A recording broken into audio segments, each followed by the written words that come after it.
Voilà. Alors, bonjour. J'ai le plaisir d'animer cette table ronde aujourd'hui sur un sujet particulièrement brûlant et d'actualité, puisqu'il est très discuté aujourd'hui. Il a d'ailleurs été un peu entamé dans la discussion avec Alexandre de Juniac tout à l'heure. C'est la question du low-cost long courrier. Donc la question qui se pose aujourd'hui, c'est de savoir si ce phénomène est un raz-de-marée qui va emporter l'industrie, ou est-ce que c'est juste un feu de paille. Alors sur ce sujet, j'ai vraiment un panel de rêve aujourd'hui, parce que j'ai trois acteurs qui sont de longue date en fait impliqués non seulement dans le transport aérien, mais qui ont été précurseurs sur les sujets de low cost. Avec de gauche à droite Björn Kjos, qui est le CEO de Norwegian Airlines, et qui est une compagnie qui est très en pointe aujourd'hui sur ce... mon voisin dit le Viking, oui, donc il vient du Nord. Il a fondé en 2002 en particulier Air Shuttle, qui est le fleuron low cost long courrier en fait de Norwegian. Il faut dire aussi que c'est un homme de l'aérien, puisqu'il a été pilote de chasse dans l'armée norvégienne, et il m'expliquait tout à l'heure que pilotant un Starfighter il y a quelques années, tous les jours dans le ciel il croisait des pilotes russes, puisqu'il s'agissait en Norvège d'intercepter les Russes. Voilà. Alors au milieu, Marc Rochet. Marc Rochet, on ne le présente pas, c'est 20 ans d'expérience dans le transport aérien, dans des formats de direction depuis 20 ans en fait, et aujourd'hui président de French Blue et d'Air Caraïbes. On voit bien que là on est au cœur du sujet low cost et low cost long courrier. Et enfin à ma droite, Laurent Magnien, qui est le président directeur général de XL Airways et de la compagnie, et qui est un ancien aussi du secteur, puisqu'il a fait ses armes chez Corsair. Comme Marc II, sinon rien. Voilà, c'est ça. Le low cost long courrier, donc on l'a vu tout à l'heure avec Alexandre de Juniac, pour ceux qui étaient dans la salle, c'est pas un concept nouveau, puisque ça a émergé déjà dans les années 70 avec des compagnies américaines, mais c'est un concept qui a connu des hockey, des stop and go. Dans les années 80, il y a eu des acteurs aussi, mais qui n'ont pas prospéré. Et puis on a eu le formidable phénomène en fait du développement du low cost sur le court et moyen courrier, dont certains disaient il y a encore 15 ans que ça serait justement un feu de paille, et que ces compagnies seraient balayées dès que le pétrole bougerait, ou ne tiendraient pas en fait les prix qu'elles étaient capables d'aligner à l'époque. Ces gens-là ont eu tort, puisque ce phénomène s'est installé comme une des composantes en fait du trafic aérien mondial, en particulier sur le court et le moyen courrier. Alors, depuis 2-3 ans, on a la réémergence de ce concept du low cost long courrier. Et ma première question sera pour Marc Rochet. Qu'est-ce qui fait qu'aujourd'hui, en fait, on peut envisager sur ce segment particulier, comme je l'ai dit, a été travaillé depuis un certain nombre d'années, on peut envisager aujourd'hui une croissance rentable durablement? Merci, bonjour à la salle. Parmi les propos qui viennent d'être tenus, juste une petite précision, je n'adhère ni au mot phénomène ni au mot raz-de-marée. Phénomène, ça voudrait nous ramener à des années passées, quand les low-cost moyens courriers se sont lancés, et donc le déni, le refus de reconnaître ce qui était en train de changer dans le monde de l'aérien, comme ça change dans beaucoup de secteurs d'activité.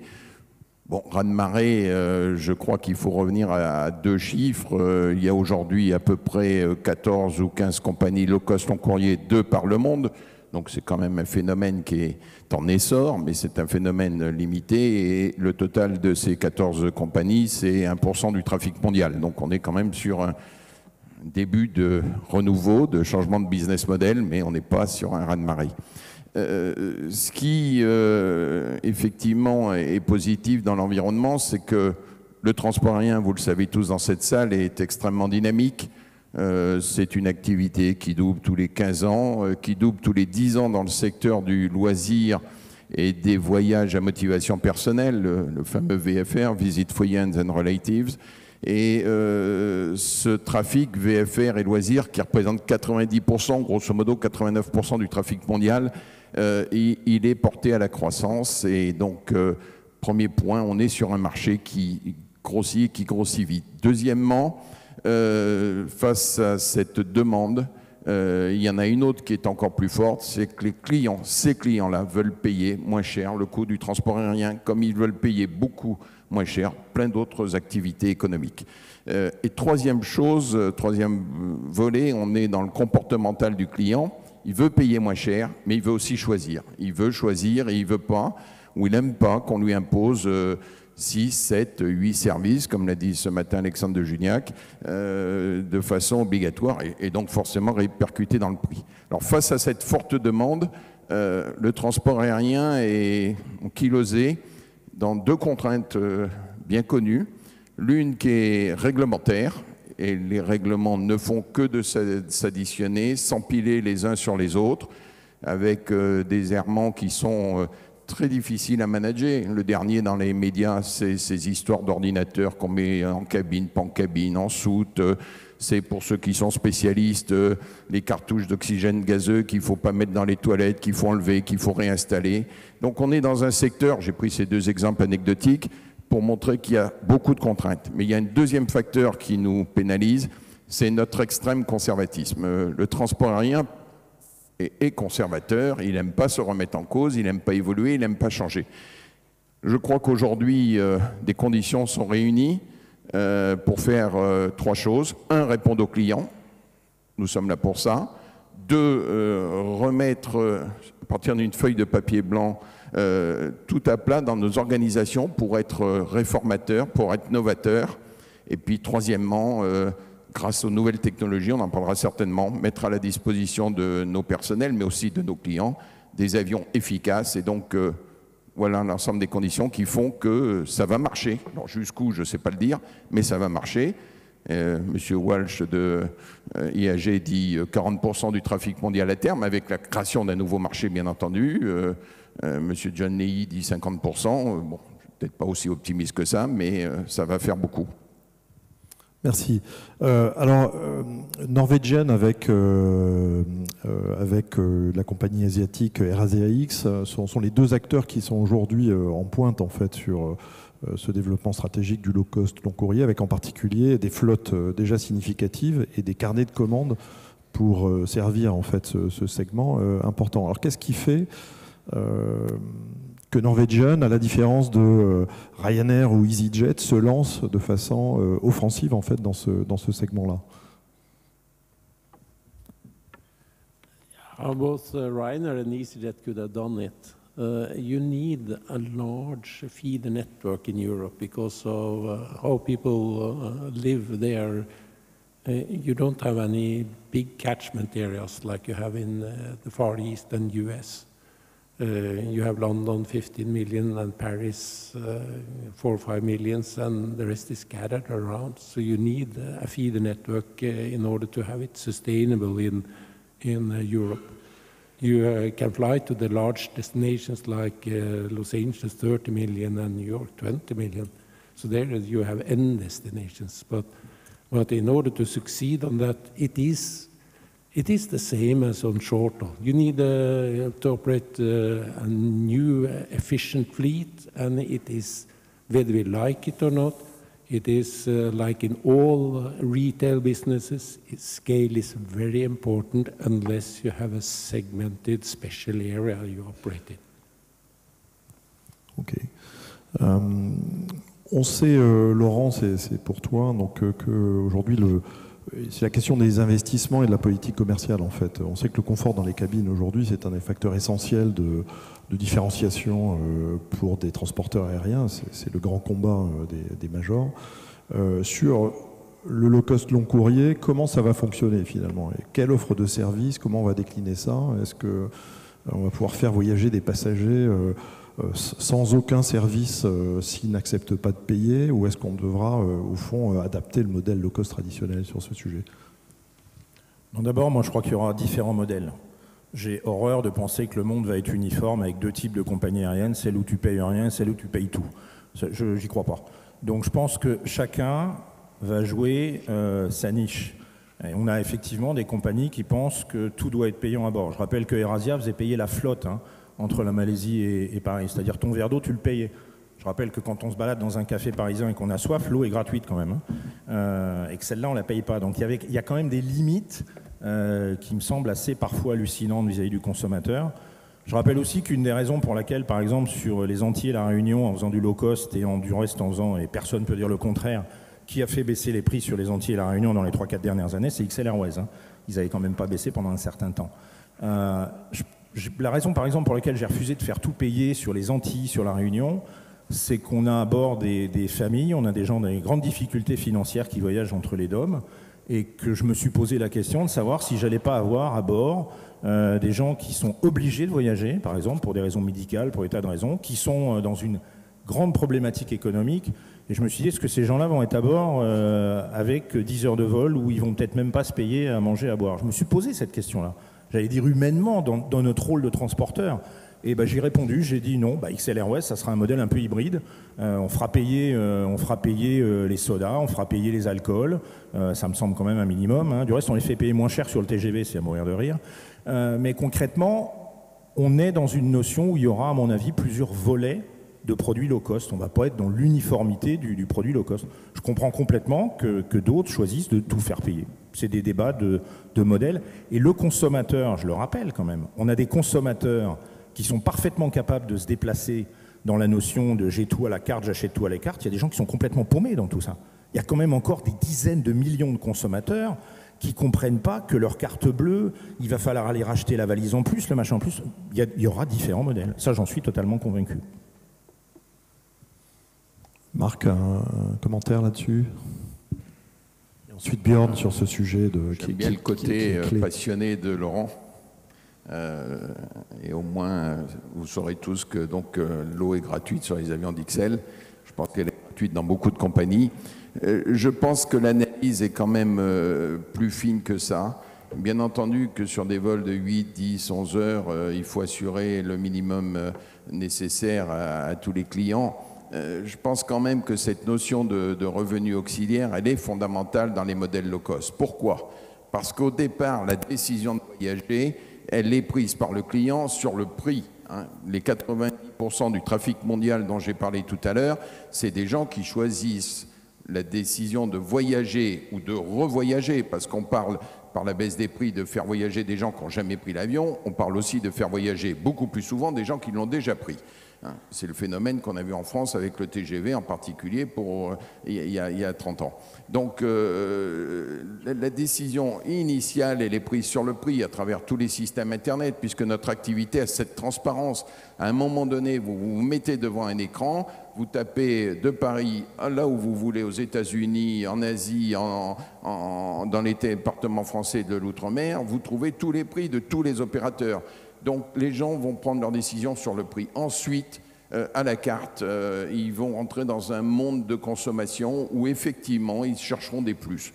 Alors, sans être extrémiste, je crois qu'il faut leur faire confiance, je crois qu'il faut respecter les clients, que je sache... Laurent a choisi l'exemple du bistrot qui offre l'eau gratuite. Par contre, dès que vous rentrez dans un café, vous avez une carte, on vous présente une carte, vous choisissez ce que vous voulez, vous payez un café, un crème ou des croissants avec, c'est votre choix et le cafetier, il est là pour respecter votre choix. Et je crois que c'est cette évolution qui va se produire dans le transport aérien. La question technique qui se pose, c'est est-ce qu'on est capable de proposer ces ancillaries revenus aux clients avant qu'ils montent dans l'avion, ou est-ce que c'est à bord qu'il prendra sa décision de consommer? Parce que sur le plan de l'organisation, sur le plan de la logistique, sur le plan du travail des cabines crew, c'est tout à fait différent. Donc la question technique, c'est est-ce qu'on lui vend quelque chose avant ou est-ce qu'on lui vend à bord? Et le deuxième sujet qui arrivera aussi, c'est que jusqu'à présent, on ne vend que du produit, c'est-à-dire un repas, pas de bagages supplémentaires. Je pense que demain, et de ce côté-là, French Blue est en train de faire une petite expérience avec une société française. Il voudra acheter à bord de l'avion du service à destination. Et ça, c'est un nouveau champ d'opportunité sur lequel il y a des revenus pour les clients, il y a des revenus au sens opportunité et des revenus pour la compagnie. Merci. Björn, sur ce thème de l'offre de service, low cost long courrier, sur la gestion de la grille tarifaire, votre point de vue? If you start thinking about it, the difference between airplanes like Mark is flying and we are flying across the Atlantic, the fuel burn is 32,000 liters. That's 500 cars in a year. with a normal driving license. What is the price of the water? Jesus Christ, you're on the wrong planet. It's not. This has nothing to do with the price on the water. It has nothing to do with all the driving parameters in order to do a long haul. And that's one of the reasons why you will never see a profitable short-haul operator flying all the airplanes, as an example. When it comes down to services, obviously you would give them water. But why should you pay for everything that the guy besides you are using? Why should you? I always travel with hand luggage and the same way for more than a week or 14 days. Why should I pay for his luggage? Why should I pay for his gin and tonics and so on if I don't drink it? That is the whole idea between among low-cost services. You pay what you use, and what you don't use, you don't pay for. Simple as that. Ok, Marc, un commentaire là-dessus? On est sur la même longueur d'onde. Alors, Et j'espère simplement que la concurrence avec mon ami Björn sera une concurrence fair. Mais ce n'est pas sur le service que ça se passera. On y viendra tout à l'heure, oui. Je pense que ça concerne éventuellement les droits de trafic. On verra ça. Une question un peu iconoclaste au fond. Finalement, compte tenu de ce qu'on se dit et du service minimum qu'il faut offrir à un passager sur du long courrier, et puis la question qui se pose de qu'est-ce qu'on lui vend finalement par rapport à qu'est-ce qu'il va consommer effectivement sur place, est-ce que finalement les majors ne seraient pas mieux placés par une diversification de leur offre pour occuper ce segment, ou au contraire, est-ce que les majors ne risquent pas d'être cannibalisés dans leur segment haute contribution par le développement de ces offres, puisqu'on voit des majors développer du low-cost long courrier, hein, quelques tentatives existent aujourd'hui. Laurent, un point de vue là-dessus, et Marc ensuite. D'abord, le premier point quand même historique là, sur les 20 dernières années en Europe, c'est qu'il n'y a pratiquement pas d'exception. Les majors ont totalement raté l'arrivée des low-cost moyens courriers. Je me rappelle quand même de l'équipe de direction, et c'est pas péjoratif, hein, l'équipe de direction d'Air France qui se marrait à gorge déployée à la fin des années 80-90, en disant ça marchera jamais, et aujourd'hui, une des plus grandes sources de pertes à l'intérieur du pays, c'est notre moyen courrier. Hein. Je rappelle que les 3/4 des compagnies moyens courriers françaises se sont fait liquider, pas uniquement du reste par le low cost, y compris par de la compétition interne, y compris par la filiale Transavia qui était indispensable à mon avis pour le groupe Air France, mais qui encore une fois, on le voit du reste dans les problématiques sociales. Je veux dire, à partir du moment où vous avez des compagnies qui ont 50 ans d'existence, qu'on veut faire du low cost, et que le personnel de la compagnie qui a 50 ans d'existence veut que la nouvelle compagnie low cost est globalement pas très loin, soit pas très loin des coûts des 50 ans d'existence, on a juste un énorme problème structurel. Et on voit bien que Ryanair, EasyJet et même Bjorg avec Norwegian dans le nord de l'Europe se sont affranchis de cette contrainte-là. Ils sont repartis sur une feuille blanche, et qu'aujourd'hui, là où il faut quand même qu'on se réveille, c'est que c'est bien des notions de démarrage feuille blanche qui sont quand même les plus performantes. Donc on parle en France énormément du dialogue social. Ça fait beaucoup rire, moi, le dialogue social en France. On a finalement dans l'aérien français un des pires dialogues sociaux qui soit.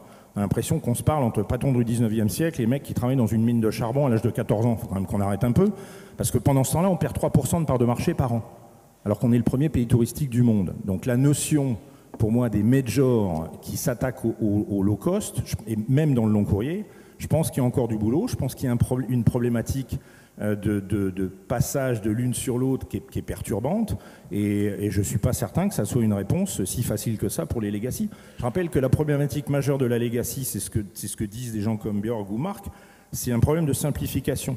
Quand vous avez 15 types avions, quand vous avez des segments incroyablement différents, ça demande une gestion extrêmement lourde. On n'a pas ces problèmes-là dans les compagnies low cost. C'est aussi un retour à la simplicité de low cost. C'est d'abord ça, il faut d'abord dire que c'est ça. Marc, je crois que vous êtes un chantre des structures simples. Bien sûr, mais au-delà de ça, je pense que les compagnies legacy ou les full service airlines sont face effectivement à la problématique client que nous avons posée, c'est-à-dire que c'est ce trafic loisir VFR qui est en croissance, que ses clients veulent payer moins cher et qu'ils veulent avoir des choix. Donc aujourd'hui, les grands legacy, finalement, elles ont, je pense, que 2 options devant elles. C'est déjà beaucoup d'en avoir 2, c'est même une chance. La première, c'est de construire elles-mêmes des modèles low-cost long-haul. Dans les 14 compagnies low-cost qui existent aujourd'hui de par le monde de mémoire, il y en a 8 qui sont issus de grands groupes. Scoot en Asie, l'exemple de Level du groupe IAG qui vient de démarrer, Eurowings. Bon, donc première option, premier choix stratégique, je suis un legacy et je construis un low cost. Bon, quand on dit construire un low cost, j'essaye de construire un vrai low cost, pas une copie conforme de ce que je fais déjà. Et la deuxième option, c'est celle apparemment que choisissent les Américains, parce qu'ils sont très forts dans leur domination commerciale, je précise, je ne vais pas au-delà du marché, c'est la déstructuration des tarifs, donc les unbundled first structure, c'est-à-dire offrir elles-mêmes à leur coût des produits déstructurés. Delta, vous avez maintenant une option de voyager sans bagages. Vous avez ainsi chez American des initiatives de ce type. Et donc les compagnies qui ont leur puissance, un Legacy avec son hub, ses hubs, sa flotte, sa couverture mondiale, elle a quand même encore de gros atouts. Si elle veut prendre en compte ces marchés et ces croissances, elle aura le choix entre faire soit un low cost, long courrier, pour celles qui ont la taille nécessaire évidemment, soit déstructurer ses tarifs. Mais ça demande toujours du courage et un effort sur les coûts. Björn, sur cette question de la compétition entre Legacy Airlines et low cost long courrier, I think you see the same as you have seen on the short haul. People, we have to put the passenger into focus. And what is the demand of the passenger? They want a safe and reliable trip, and they want to fly on low fares. That's the core of it. And that is basically the same driving parameters on the low-cost long haul as on the low-cost short haul. And I totally agree. Everybody was laughing at Ryanair and EasyJet when they started up. And look who's the biggest airlines in Europe today. So this we will see coming in the years. But people will, what will change, what will disrupt the industry in the future is the demand coming from the passengers. They want to fly as cheap as possible. Of course, in a modern airplane, that you have to do in order to fly them cheap or on low fares. And the second thing, they want to fly direct. If you live in Bordeaux, they want to fly direct to New York. If you live in Marseille, they want to fly direct. That is the coming thing. We don't have this aircraft. We are starting to get them available. We have them, of course, on the wide body. In 2019, Airbus are starting to produce the 321LR. Then you will see the disruption of the industry, while you will going also into the lower-paid airports like we do out of Edinburgh, as we started yesterday. Then you can fly on really, really low fare. Alors si on en vient maintenant à un aspect essentiel qui fait la rentabilité, qui participe à la rentabilité d'une low cost, qui est le taux d'utilisation des avions. Quand maintenant on va faire du low cost long courrier avec la nécessité de drainer finalement un trafic régional et finalement d'aller dans des systèmes de hub, est-ce que ça ne va pas diluer le modèle low cost dans un facteur essentiel, un levier essentiel de rentabilité? Et en contrepoint de cette question, c'est comment on draine finalement le trafic pour du low cost long courrier en s'affranchissant éventuellement d'une logique de hub. Dans ce que nous venons de dire et dans les visions optimistes que nous partageons sur l'essor du trafic aérien, sur ce marché loisirs et VFR, l'une des principales contraintes que nous avons tous, et quasiment au travers de toute la planète, c'est la saisonnalité des trafics. Donc effectivement, il y a des périodes de forte activité. où les opérateurs, et en premier lieu d'entre eux les low-cost, vont faire d'excellents coefficients de remplissage et vont pouvoir développer, accompagner la croissance. Et puis il y a des périodes de creux dans lesquelles les temps sont un peu plus difficiles. Et ça, c'est vraiment incontournable. Et il y a en face de ça une contrainte qui est, oui, les avions long courrier doivent aussi voler beaucoup et voler même plus qu'ils volent aujourd'hui. Air Caraïbes et French Blue en sont un exemple. Traditionnellement, un long courrier, ça va voler 4500, 5000 heures par an. Je parle en annuel parce qu'on ne va pas se comparer au moyen courrier où on regarde l'utilisation journalière de l'avion. Il faut viser 5005, voire 6000 heures. Et c'est des chiffres ambitieux qui font surprise pour beaucoup de gens, mais il faut aller chercher ces utilisations. Alors, pour trouver ces utilisations, il faut donc remplir les avions, y compris en CLE. Et donc, je crois que ça a deux conséquences. La première, c'est qu'effectivement, il faut que les réseaux soient mobiles. Fini le temps où on ouvrait une ligne et où on la desservait à 3-4 fréquences de façon stable. Ça, je crois que ça n'a pas un grand avenir pour ces types d'opérateurs et ces types de clientèle. S'il y a une demande sur l'été, on ouvre une route pour l'été. Puis s'il n'y en a pas en creux, soit on se retire, soit on fait un minimum de fréquence. Et la deuxième chose, c'est ce que tu as évoqué, c'est d'aller chercher d'autres clients que ceux qui sont dans le catchment area. Et ça suppose de la connectivité. Alors, bon, un low cost, ça doit être simple, ça ne doit pas être cher, et ça ne peut pas supporter les coûts d'opération d'un hub. Donc, forcément, il faut qu'on s'appuie sur la technologie, et là, la technologie nous aide. En tout cas, c'est ce que nous voyons chez Air Caraïbes et chez French Blue, c'est le self-connect, c'est-à-dire faire confiance au client. Ce client, il devient de plus en plus agile, il devient de plus en plus averti. Il a en face de lui des produits, les tablettes, les téléphones intelligents et tout, qui lui donnent l'information. Et il faut que les opérateurs lui facilitent cette recherche d'opération. En particulier, là, il y a un rôle pour les aéroports, qui n'est pas bien assumé aujourd'hui, pour dire, ben voilà, toutes les façons que vous avez de venir effectivement de Bordeaux pour aller à Paris, prendre un avion pour Pointe-à-Pitre ou pour La Réunion, tout ça, ça se construit et le client est assez agile et habile pour trouver lui-même la meilleure solution, y compris à travers les solutions TGVR. Je parle de la France évidemment, mais c'est valable partout. Donc deux choses. Un, le réseau doit être flexible et mobile en permanence dans l'année, ou sur les années, évidemment, pour des gens qui ont des stratégies à long terme, et nous en avons une. Et la deuxième chose, c'est le self-connect pour aller chercher des clients ailleurs. Et ça, je crois que la technologie nous aide, et d'ailleurs, c'est quelque chose de très profitable.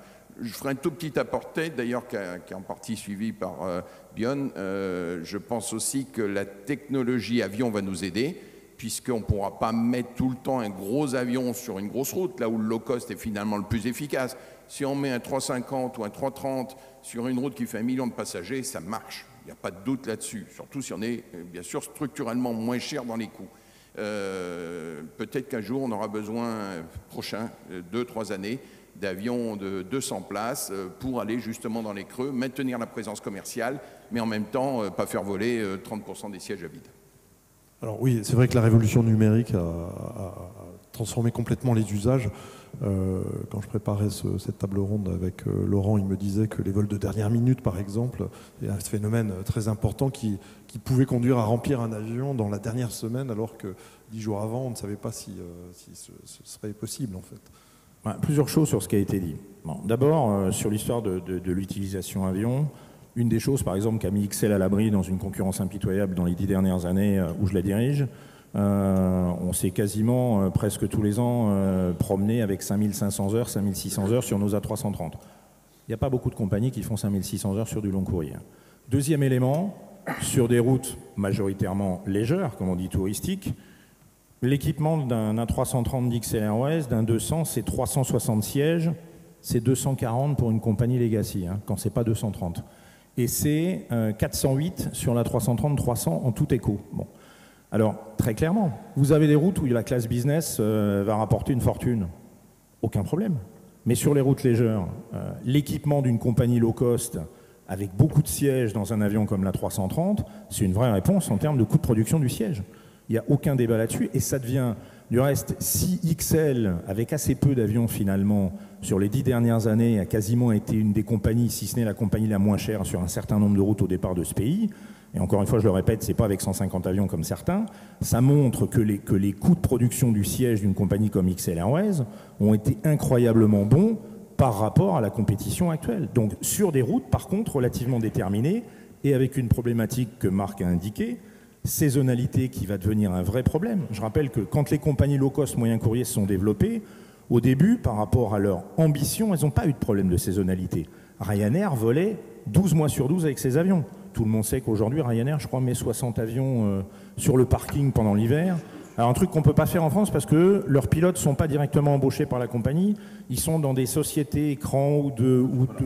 Non, mais c'est une des raisons parce que ça permet aux pilotes de voler 8 mois dans leur modèle et de ne pas avoir de charge de salaire sur l'hiver. Le transport aérien n'est pas reconnu comme une activité saisonnière. Voilà. Nous, on a quand même ce problème-là. Comme en 1914. Et Ryanair s'est affranchi de ce problème-là. Bon, donc à partir de là, on voit que leur gestion de la saisonnalité est extrêmement importante. Sur le long courrier, il va falloir être quand même sacrément malin pour régler la problématique de la saisonnalité.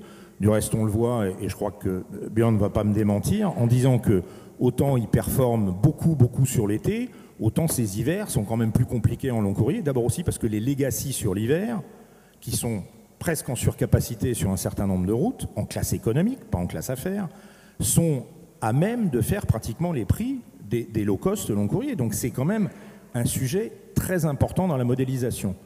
Autre point sur le hub, moi je pense que la grande force du long courrier low cost, et c'est pour ça que j'y crois, on va avoir un champ énorme sur l'Asie pour l'immense majorité d'entre nous pour une raison simple, et je pense avoir été un des premiers en toute humilité à l'avoir dit. Moi je ne crois pas sur le long terme aux compagnies du Golfe, pas en tout cas avec la puissance actuelle.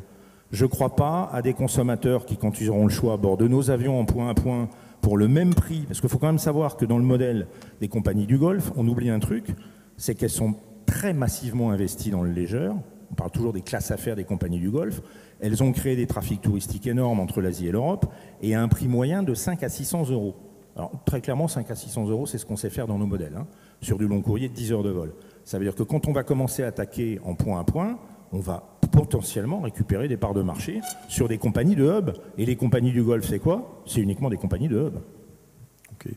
Alors le temps passe, il est presque compté maintenant. Donc une question pour Björn et qui fait suite à ce qu'on vient de se dire. Donc les personnels navigants, que ce soit les personnels navigants commerciaux ou les personnels navigants techniques, sont des partenaires essentiels pour une airline. Est-ce qu'il y a un modèle de gestion de la relation vertueuse avec les PN dans le low cost et sur ce segment long courrier en particulier? Yeah, what Norwegian do is we hire locally, and we put the bases where most of our flights goes in and out of. That's why we have a base in New York. That's why we have a base in Miami or London or Paris, because most of our flights depart or arrive at this position. But one have to bear in mind that like Norwegian, we have to pay the going rate. Otherwise, they will go with other companies. It's simple as that.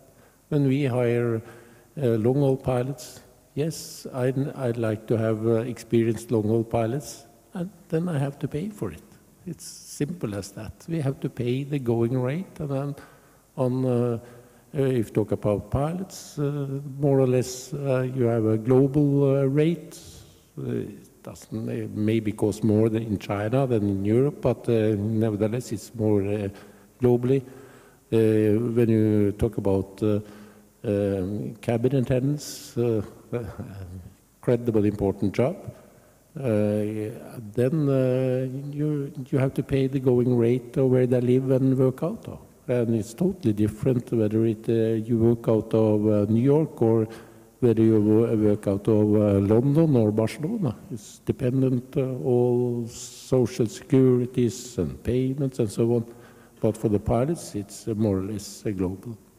Et quand on externalise, comme vous le faites, la gestion des personnels, même si c'est au travers de filiales, comment on fait pour garder un sentiment d'appartenance à la compagnie, en fait, auprès des personnels? First of all, we control all this. We have a majority in all these companies.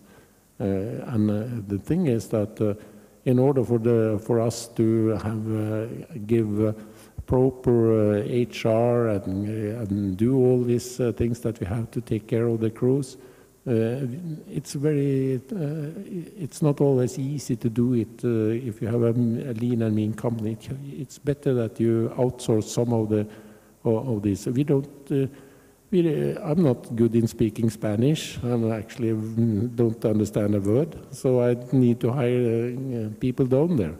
And to set up this system, it might be that we should have specialists in doing that. We shouldn't do it from Norway. Okay.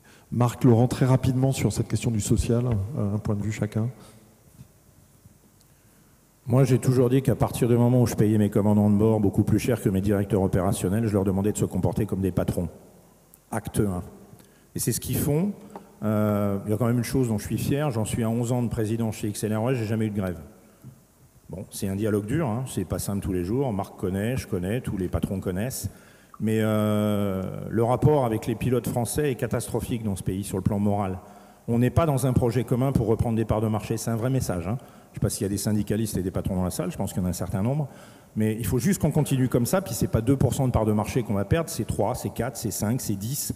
Donc il va falloir qu'on arrête d'avoir des postures, puis il va falloir qu'on se comporte comme des boss, je veux dire, parce que globalement, bien évidemment, et moi c'est important pour moi l'histoire de la rémunération, si je paye des gens à ce prix-là et que je leur fais confiance, c'est quand même l'élément clé, je leur demande de se comporter comme des patrons, absolument. Ça me semble un élément fondamental. Les gens les plus rémunérés d'une entreprise doivent globalement être ceux qui donnent le plus le sentiment de participer stratégiquement à la bataille de leur compagnie. S'ils ne le font pas, il faut qu'on change de métier.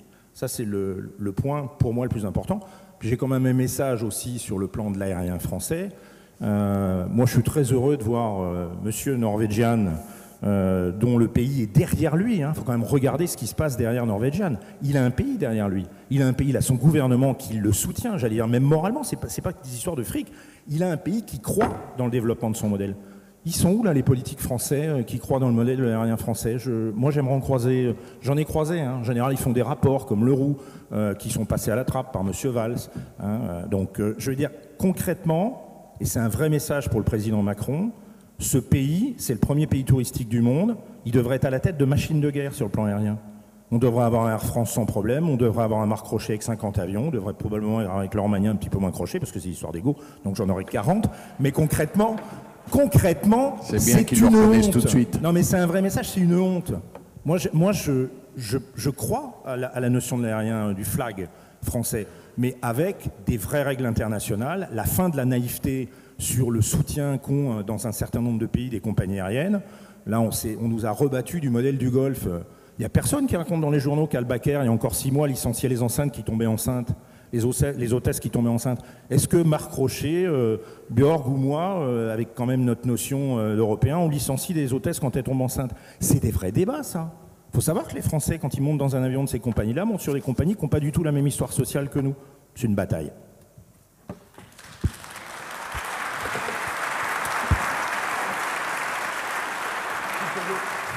Bon, le message est passé. Alors, une dernière question, ensuite j'ouvrirai les questions pour alors, si Marc peut réagir, oui. Et après, une dernière question. Gratuite pour Laurent. Oui. Je voudrais dire 2-3 choses sur ce sujet qui est un sujet clé. D'abord, le social, il dépend quand même de l'environnement général dans un pays donné. Et notre position, celle d'Air Caraïbes, French Blue et de son actionnaire, le groupe du Breuil, c'est fondamentalement de dire que le transport aérien, c'est une activité dans laquelle les États, en tant que structure fondamentale, n'ont pas à intervenir ou à se mêler de la gestion. Donc ça, le premier point, c'est que la concurrence doit être faite. Le transport aérien de par le monde, c'est une activité qui est assurée par des entreprises privées.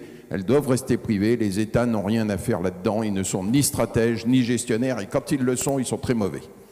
Deuxièmement, ce point étant clair, je pense, comme cela a été dit par Björn et aussi par Laurent, pour les navigants, bon, il y a des prix de marché, il y a des prix de compétences, il y a des prix d'expérience. C'est clair qu'on ne confie pas un A350 à un même copilote ou un même commandant de bord que sur un petit avion qui est un élément de début de carrière. Et donc, il y a des prix de marché. Ces prix de marché, on est bien obligé d'en tenir compte et ça ne nous pose pas de souci puisque c'est une condition économique de l'environnement dans lequel on travaille. En face de ça, ces personnels qui, pour la très grande majorité d'entre eux, viennent dans ces métiers par passion, parce qu'on n'est pas pilote sans passion, on n'est pas non plus hôtesse de l'air ou steward sans passion, doivent comprendre que c'est un métier justement qui s'exerce dans un cadre de passion. Alors, c'est peut-être des paroles, mais ça veut dire qu'on sait très bien qu'on va voler la nuit de Noël, on sait très bien qu'on va voler les week-ends, et on arrête, et là je m'adresse aussi aux organisations syndicales, de nous sortir des arguments qui sont mais d'un autre temps.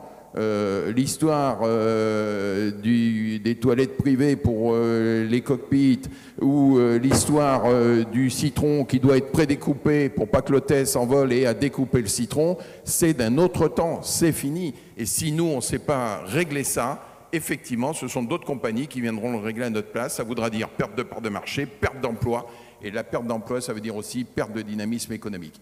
Donc, dans ce pays, le nôtre qui est merveilleux, qui a beaucoup d'atouts, y compris surtout pour le transport aérien, on ne peut pas continuer à réagir, à gérer et à débattre avec des règles qui sont de notre temps.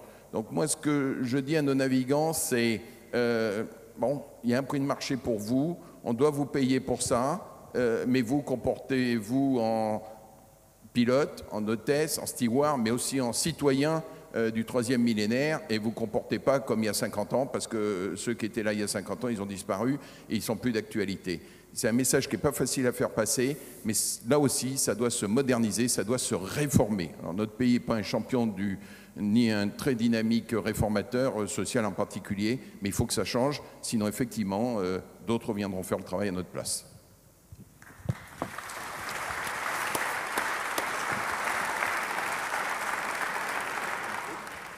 One short comment. What we do in Norwegian, we have won for the 4 last years the Oscar for the best low-cost player in Europe and in the world for the 2 last years, and that is because of our employees, and not at least our French pilots. They are doing a fantastic job. They are actually doing the branding of Norwegian. Merci. Donc je vais prendre encore 3-4 minutes pour 2 questions, même si on a un peu dépassé, 2 ou 3 questions. Donc à vous la salle. Donc je vois une première devant. Donc entre-temps. Bonjour, Hakim Kasmi, France Culture. Tout à l'heure, vous parliez de la compétitivité. Est-ce qu'à terme, avec les compagnies low cost, on peut aussi imaginer des alliances entre vous? Je prends un exemple, par exemple, chez Air Caraïbes ou chez XL, pour ne pas vexer l'un et l'autre. Est-ce qu'on peut imaginer une alliance avec EasyJet pour, par exemple, faire venir des clients de Nice ou de Toulouse à Orly pour ensuite partir en Guadeloupe ou en Martinique à La Réunion? Qui veut la prendre? Marc? Les alliances entre low cost ou entre différents opérateurs, je suis assez réservé là-dessus. Alors bien entendu, il y a des règles commerciales qui peuvent fonctionner. Les code-shares, ça existe, des choses comme ça. Mais ce que je voudrais dire, c'est qu'on cherche à abaisser les coûts. On cherche à abaisser les coûts.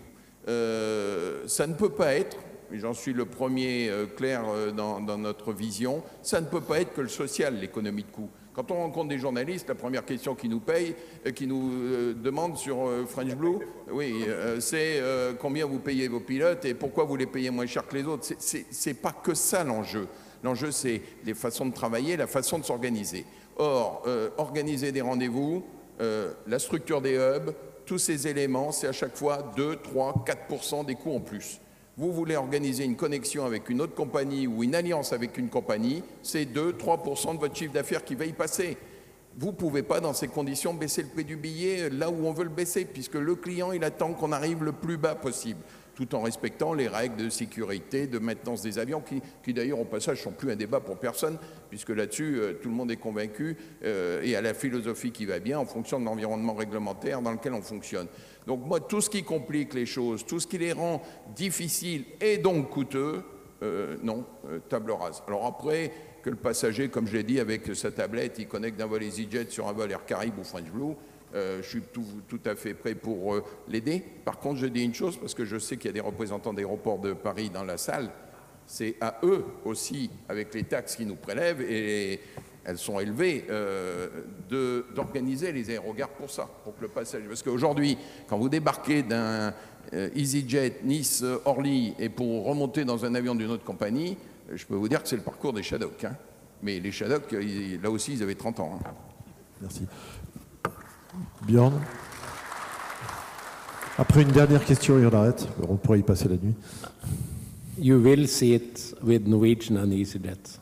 It just about it takes some months, but you will see it. You will see passengers flowing from EasyJet into Norwegian and vice versa.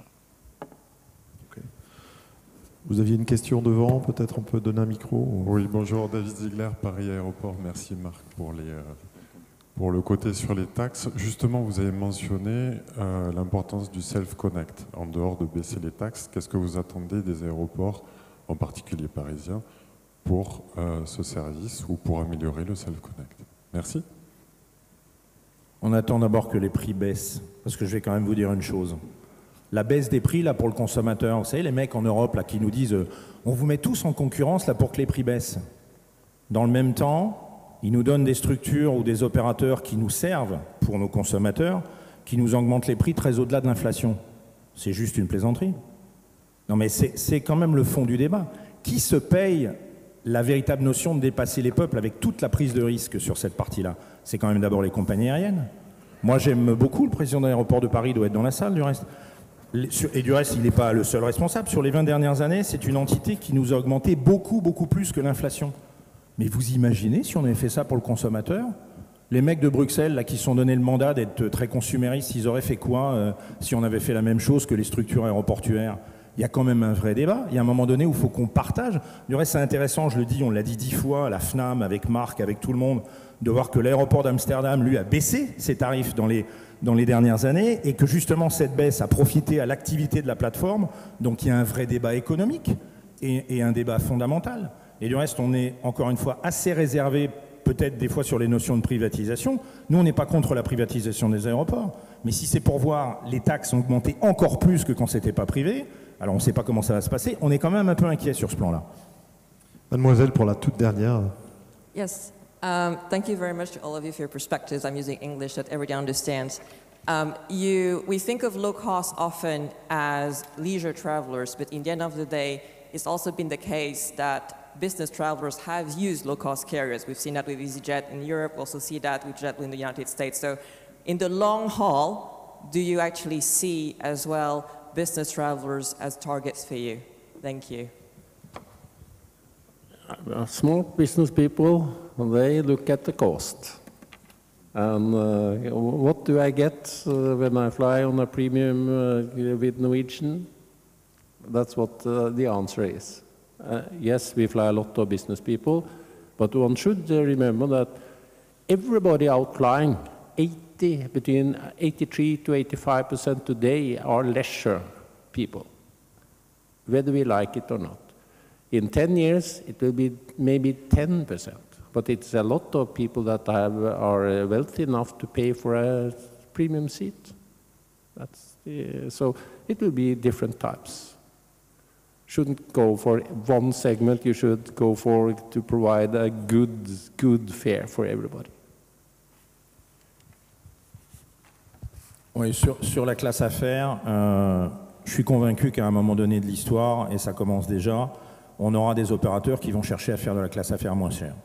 Bon, on a une évidence sur ce segment-là pour une raison simple.